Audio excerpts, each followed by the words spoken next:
इस वीडियो में आज हम बात करेंगे उस नारी की, उस महान नारी की जिसे भारत के प्रधानमंत्री नरेंद्र मोदी नारी शक्ति कहकर सम्मानित करते हैं।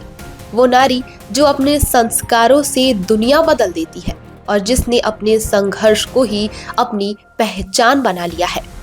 जी हाँ, हम बात कर रहे हैं इटली के प्रधानमंत्री जॉर्जिया मेलोनी की, जिसे हाल ही में प्रधानमंत्री नरेंद्र मोदी ने नारी शक्ति कहकर सलाम किया।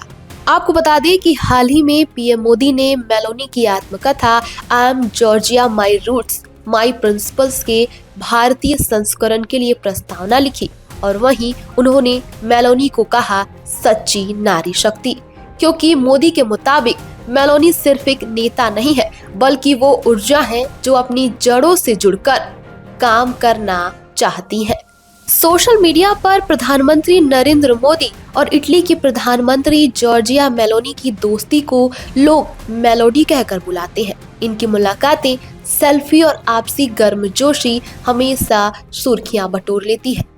मेलोनी की आत्मकथा और उनके लीडरशिप की तारीफ करते हुए प्रधानमंत्री नरेंद्र मोदी ने लिखा कि प्रधानमंत्री मेलोनी के राइज और लीडरशिप को समझने और उनकी सराहना करने के कई तरीके हैं। उनमें से मैं उनकी कहानी और नारी शक्ति की अवधारणा के बीच एक मजबूत संबंध देख सकता हूँ, जो दिव्य स्त्री ऊर्जा है जिसे हजारों सालों से भारतीय परंपराओं में कई रूपों में पूजा जाता है। पीएम मोदी ने लिखा कि प्रधानमंत्री मेलोनी ने वैश्विक मंच पर आत्मविश्वास के साथ अपने राष्ट्र का नेतृत्व करते हुए अपनी जड़ों को मजबूती से थामे रखा है और यही कारण है कि उनकी यात्रा भारत में हम सबके साथ इतनी गहराई से जुड़ी हुई है। एक तरफ प्रधानमंत्री नरेंद्र मोदी जो नारी शक्ति को देश की विकास यात्रा की सबसे बड़ी पहचान मानते हैं, तो वहीं दूसरी तरफ इटली की प्रधानमंत्री जॉर्जिया मेलोनी यूरोप की सबसे युवा सशक्त महिला नेता। जब ये दोनों नेता मिलते हैं तो सिर्फ राजनीति नहीं होती है बल्कि एक नई दोस्ती का नया चैप्टर शुरू हो जाता है और ये देखकर दुश्मन देश का कलेजा फट जाता है। और शायद यही कारण है कि इस अंतर्राष्ट्रीय दोस्ती की गूंज दिल्ली से लेकर इटली तक गूंज रही है। मोदी का मेलोनी को नारी शक्ति के रूप में दर्शाना ये भी कारण हो सकता है कि उन्होंने सिर्फ उन्हें एक राजनीतिक नेता के तौर पर नहीं देखा बल्कि महिला नेतृत्व, संस्कृति साधना, विश्व सहयोग और मानव मूल्यों से जुड़े हुए देखा है। उनके इस बयान को भारत इटली संबंधों के नए अध्याय के रूप में देखा जा रहा है, जहां सिर्फ कॉमर्स संधि नहीं बल्कि मूल्य साझेदारी, महिला सशक्तिकरण और सभ्य संवाद भी शामिल है।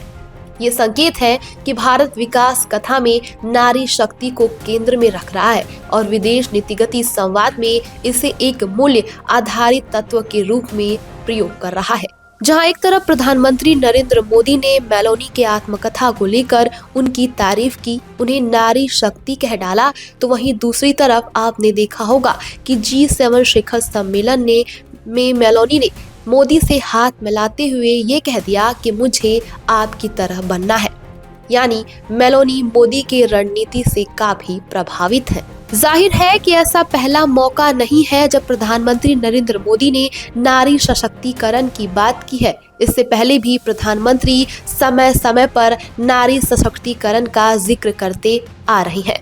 उन्होंने आजादी के 75वें वर्षगांठ पर लाल किले से नारी सशक्तिकरण को लेकर खास तौर पर भाषण दिया था। पीएम ने कहा था कि आज देश की नारी हर क्षेत्र में बढ़ चढ़कर भाग ले रही है।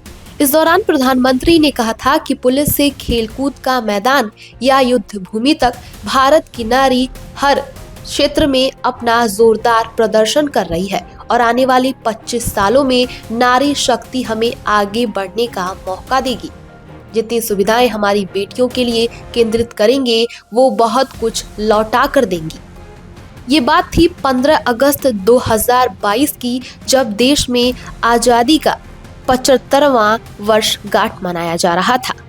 इस दौरान ये कहा जा रहा था कि प्रधानमंत्री ने अपने भाषण में महिलाओं की बात करके एक तीर से कई निशाने साधे हैं। इसके बाद से प्रधानमंत्री ने इस साल भी नारी सशक्तिकरण को लेकर बड़ा बयान दिया। उन्होंने कहा कि आज भारत में सभी ने महिलाओं की शक्ति को स्वीकार करना शुरू कर दिया है। भारत के 79वें स्वतंत्रता दिवस पर लाल किले की प्राचीर से पीएम मोदी ने कहा कि हमारी महिलाएं न केवल बढ़ती अर्थव्यवस्था की लाभार्थी हैं, बल्कि उन्होंने इसकी गति बढ़ाने में भी महत्वपूर्ण योगदान दिया है। हमारी माताओं और बेटियों ने अभूतपूर्व योगदान दिया है। स्टार्टअप से लेकर अंतरिक्ष क्षेत्र तक हमारी बेटियां उत्कृष्ट प्रदर्शन कर रही हैं। समाज के आखिरी तबके के जो लोग हैं, ये हमारा सामाजिक दायित्व है।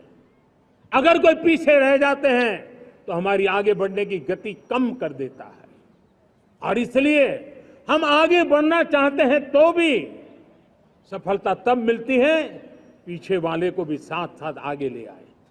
और इसलिए हम सबका दायित्व बनता है कि हमारे समाज में आज भी जो क्षेत्र पीछे रह गए हैं, जो समाज पीछे रह गए हैं, जो लोग पीछे रह गए हो, हमारे छोटे छोटे किसान हो, हमारे जंगलों में रहने वाले मेरे आदिवासी भाई बहन हो, हमारी माताएं बहनें हो, हमारे मजदूर हो, हमारे श्रमिक साथी हो, हमारे कामगार लोग हो, इन सबको हमें बराबरी में लाने के लिए, हमारे बराबर लाने के लिए भरपूर प्रयास करना है। लेकिन अब गति पकड़ गई है, अब लंबे दिन तक हमें वो करना नहीं पड़ेगा। बहुत जल्द वो हमारे पास पहुंच जाएंगे, हमारी बराबरी में आ जाएंगे, हमारी ताकत बहुत बढ़ जाएगी, और बड़ी संवेदना के साथ हमें इस काम को करना है। और इसके लिए एक बहुत बड़ा अवसर आ रहा है। मैं मानता हूं संवेदनशीलता की दृष्टि से इससे बड़ा अवसर क्या हो सकता है। समाज के आखिरी तबके के जो लोग हैं, ये हमारा सामाजिक दायित्व है। अगर कोई पीछे रह जाते हैं तो हमारी आगे बढ़ने की गति कम कर देता है, और इसलिए हम आगे बढ़ना चाहते हैं तो भी सफलता तब मिलती है पीछे वाले को भी साथ साथ आगे ले आए। और इसलिए हम सबका दायित्व बनता है कि हमारे समाज में आज भी जो क्षेत्र पीछे रह गए हैं, जो समाज पीछे रह गए हैं, जो लोग पीछे रह गए हो, हमारे छोटे छोटे किसान हो, हमारे जंगलों में रहने वाले मेरे आदिवासी भाई बहन हो, हमारी माताएं बहनें हो, हमारे मजदूर हो, हमारे श्रमिक साथी हो, हमारे कामगार लोग हो, इन सबको हमें बराबरी में लाने के लिए, हमारे बराबर लाने के लिए भरपूर प्रयास करना है। लेकिन अब गति पकड़ गई है, अब लंबे दिन तक हमें वो करना नहीं पड़ेगा। बहुत जल्द वो हमारे पास पहुंच जाएंगे, हमारी बराबरी में आ जाएंगे, हमारी ताकत बहुत बढ़ जाएगी, और बड़ी संवेदना के साथ हमें इस काम को करना है। और इसके लिए एक बहुत बड़ा अवसर आ रहा है। मैं मानता हूं संवेदनशीलता की दृष्टि से इससे बड़ा अवसर क्या हो सकता है।